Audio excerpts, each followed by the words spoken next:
15 अप्रैल 2023 के प्रयागराज का एक अस्पताल, चारों तरफ पुलिस का बड़ा पहरा, मीडिया के चमकते कैमरे और माइक। साबरमती जेल से लाए गए उत्तर प्रदेश के सबसे खौफनाक माफिया डॉन अतीक अहमद जैसे ही मीडिया के सामने कुछ बोलने के लिए मुंह खोलते हैं दोस्तों, तभी गेम ओवर उनका हो जाता है। तभी पत्रकार बनकर आए 3 लड़के पॉइंट्स ब्लैंक रेंज में उसके सिर पर एक गोली मार देते हैं। 10 सेकंड के भीतर दर्शकों का वह साम्राज्य मिट्टी में मिल जाता है दोस्तों, जिसकी शुरुआत कभी इलाहाबाद की तांगे की गलिये में एक तांगे वाले के घर से हुई थी। लेकिन कहानी सिर्फ इस खौफनाक अंत की नहीं है।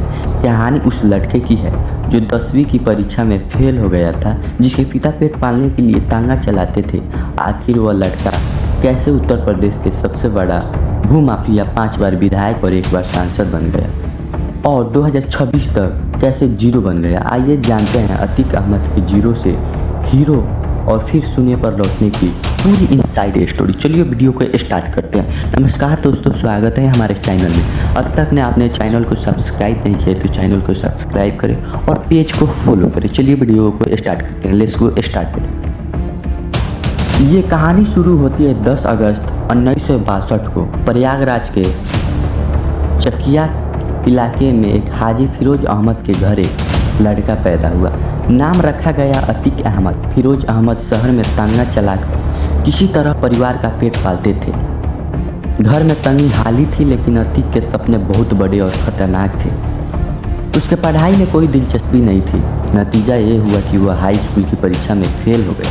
जी हाँ दोस्तों, पढ़ाई छूटती ही अतीक ने इलाहाबाद की सड़कों को अपना स्कूल बना लिया। बहुत कम उम्र में उसे समझ आ गया था कि सीधे रास्ते से अमीर बनना नामुमकिन है, इम्पॉसिबल है। पैसा चाहिए था और ताकत चाहिए था। 17 साल की उम्र में साल 1979 में अतीक अहमद पर हत्या का पहला मुकदमा दर्ज हुआ। इस एक वारदात ने चकिया की गलियों में एक अतीक के नाम का सिक्का जमा दिया। 80 का दशक आते आते अतीक का जुर्म को एक बिजनेस बना दिया गया। इस दौर में इलाहाबाद में रेलवे के कबाड़ और कोयले के ठेकों में करोड़ों का खेल होता था। अतीक ने बंदूक के दम पर इन ठेकों पर कब्जा करना शुरू किया, लेकिन रास्ते में एक बहुत बड़ा रोड़ा था। इलाहाबाद का उस समय का सबसे बड़ा डॉन चांद बाबा का खौफ ऐसा था कि पुलिस भी उससे कतराती थी। लेकिन 20-22 साल के अतीक अहमद के सिर पर खून सवार था। दोनों गैंग के बीच इलाहाबाद की सड़कों पर सरेआम गैंगवार होने लगी। अतीक ने अपना एक मजबूत लड़कों का गैंग बनाया, जिन्हें वह आधुनिक हथियार सप्लाई करता था। धीरे धीरे चांद बाबा का कमज़ोर होने लगे और अतीक अहमद इलाहाबाद का नया वंडर वर्ल्ड किंग बनकर उभरे। दोस्तों, कहते हैं ना, कितने भी बड़ा डॉन बन जाइए, एक टाइम आएगा कि आपका अंत होगा। जुर्म की दुनिया पर राज करने के बाद अतीक को एक बात समझ आ गई, अगर पुलिस और कानून से हमेशा के लिए बचना है तो राजनीति का कवच पहनना होगा। साल 1989 में जब वह सिर्फ 27 साल का था, उसने इलाहाबाद की पश्चिमी सीट से निर्दलीय चुनाव लड़ने का फैसला किया और नतीजा खौफ के दम पर अतीक अहमद पर भारी वोट से जीतकर विधानसभा पहुंच गए। जो अतीक कल तक पुलिस की फाइलों में एक क्रिमिनल था, अब वह माननीय विधायक बन चुका था। इसके बाद अतीक ने कभी पीछे मुड़कर नहीं देखा। वह एक के बाद एक 5 बार विधायक चुने गए। बड़े बड़े राजनीतिक दल से ने घुटने टेकने लगे, क्योंकि अतीक के पास ना ही सिर्फ बाहुबल था बल्कि भारी वोट बैंक भी था। साल 2004 में तो उसने इतिहास रच दिया, जब समाजवादी पार्टी के टिकट पर वह फूलपुर लोकसभा सीट से सांसद MP चुना गया। ये वही ऐतिहासिक सीट थी जहां से देश के पहले प्रधानमंत्री जवाहरलाल नेहरू चुनाव जीतते थे। जब अतीक अहमद देश की संसद में बैठा था और उसका साम्राज्य दिल्ली तक फैल चुका था। जब ताकत हद से ज़्यादा बढ़ जाती है तो इंसान खुद को भगवान समझने लगते हैं। अतीक के साथ भी यही हुआ। 2004 में सांसद बनने के बाद अतीक की खाली हुई विधानसभा सीट पर उपचुनाव हुआ। अतीक ने अपने भाई अशरफ को चुनाव मैदान में उतारा, लेकिन BSP के एक युवा नेता राजू पाल ने अशरफ को हरा दिया। अतीक के साम्राज्य पर ये पहला बड़ा वार था जिसे वह बर्दाश्त नहीं कर पाए। 25 जनवरी 2005 में दिन दहाड़े इलाहाबाद की सड़कें पर विधायक राजू पाल की गाड़ी को चारों तरफ से घेर लिया जाता है दोस्तों, और उन पर सैकड़ों राउंड गोलियां बरसाई जाती है। राजू पाल की मौके पर ही मौत हो गई। इस हत्याकांड ने पूरे देश को हिलाकर रख दिया था।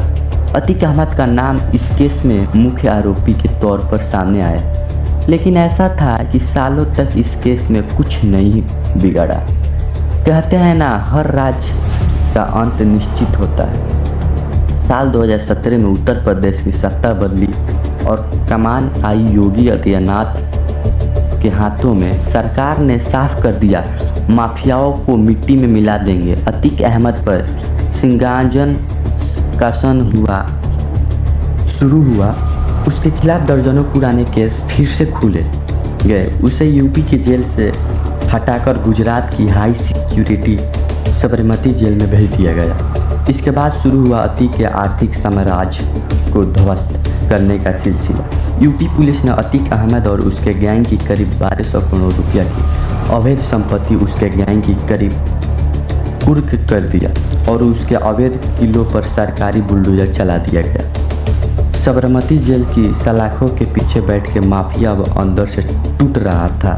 फरवरी 2023 में अतीक अहमद ने जेल के अंदर से ही अपनी आखिरी और सबसे बड़ी गलती की। राजू पाल के हत्याकांड के मुख्य गवाह उमेश पाल की सरेआम प्रयागराज में गोली और बम मारकर हत्या करा दी गई। इस मर्डर का मास्टरमाइंड था अतीक अहमद और शूटर था उसका खुद का बेटा असद अहमद। इस बार कानून का गुस्सा 7वें आसमान पर था।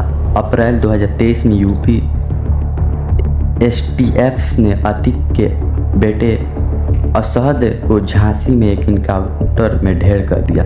बेटे के जनाजे में अतीक शामिल भी नहीं हो पाए। और फिर आई वो तारीख 15 अप्रैल 2023 जब पुलिस कस्टडी से अतीक और उसके भाई अशरफ को गोलियों से भून दिया गया। टांगे की पटरियों से शुरू हुआ जुर्म का वह सफ़र प्रयागराज के एक अस्पताल के फर्श पर खून के साथ ख़त्म हो गया। जो माफिया कभी दूसरे के ज़मीन पर कब्जे करता था, उसे दफन होने के लिए सिर्फ 6.5 फीट ज़मीन नसीब हुई। जी हाँ दोस्तों, अतीक अहमद की ये कहानी गवाह है कि अपराध का रास्ता चाहे कितनी भी चमकीला क्यों ना दिखे, उसका अंत हमेशा अंधकार और तबाही पर ही होती है। अगर आपको ये वीडियो अच्छी लगे तो चैनल को सब्सक्राइब करिए। मिलते हैं नेक्स्ट वीडियो में, तब तक के लिए जय हिंद, जय भारत।